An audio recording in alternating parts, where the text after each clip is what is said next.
state of the world of Warhammer 40k is one of constant war.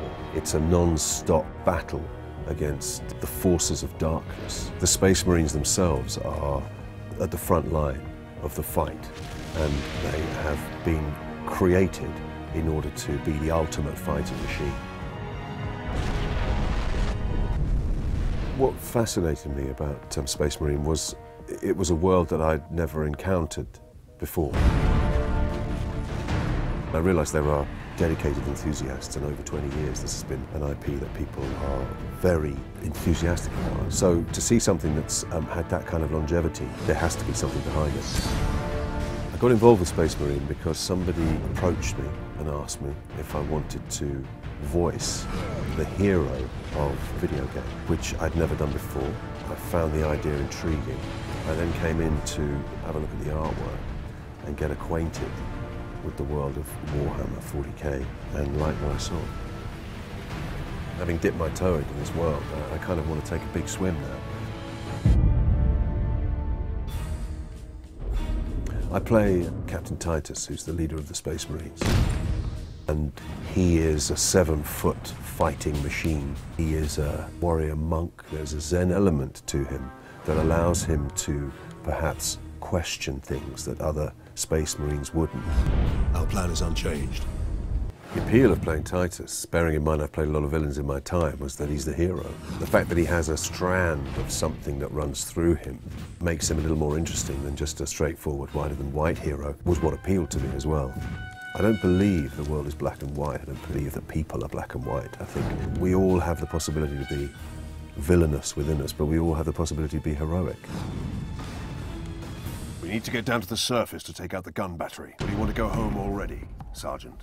Titus's voice was a very important element, because that is the thing that I'm bringing to this world. I will destroy Nemroth with skill and steel. Seeing the pictures of him, how he's drawn, the armor that he wears, the determination on his face, the squareness of his jaw, means that that heroic element you have to create in the voice. I ain't finished with you yet, Space Marine! But I am finished with you, Orc. I didn't really base it on anybody that I've heard, other than the fact that in order to bring that weight of power and ability, and somebody who you'd follow anywhere, I needed to bring some sort of depth and strength to it.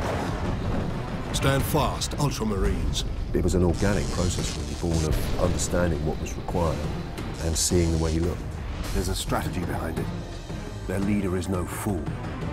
That's perfect, thank you. Okay.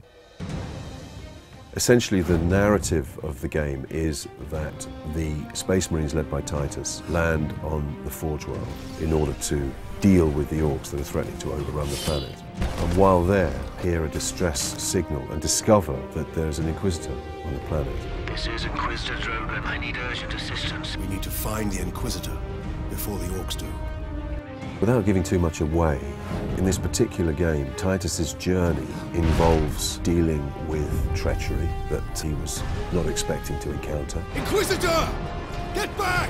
Titus's comrades essentially are extreme ends of the spectrum. Leandros, who is the raw, young, new recruit who lives by the rulebook and would die by the rulebook, given the chance.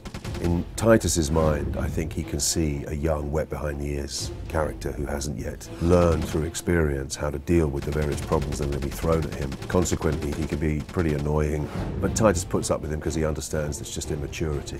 Your days as a novice are behind you. Why do you still interpret the Codex so narrowly? I suppose he has a natural distrust of anybody who lives by the book. The search for answers must wait. What if that is too late? You forget yourself, Ultramarine. Sidonis is perhaps he's his equal. He's certainly a battle-hardened veteran of many campaigns, and is probably Titus's closest companion, if he has such a thing. He trusts him, relies on him, would have him as his point man in any given situation. Never trust the Inquisition! Voice acting in a video game differs from film in the sense that you haven't got the ability to demonstrate anything with your face, with your eyes, your demeanour. Everything is distilled into the way your voice sounds and the way that you communicate with the words that you're using, what's going on in your environment. It's not for everyone. You really have to find the right tone and find the speed, the pace to carry people along with you. There is a real discipline involved. Nothing can tempt me from the path of honor.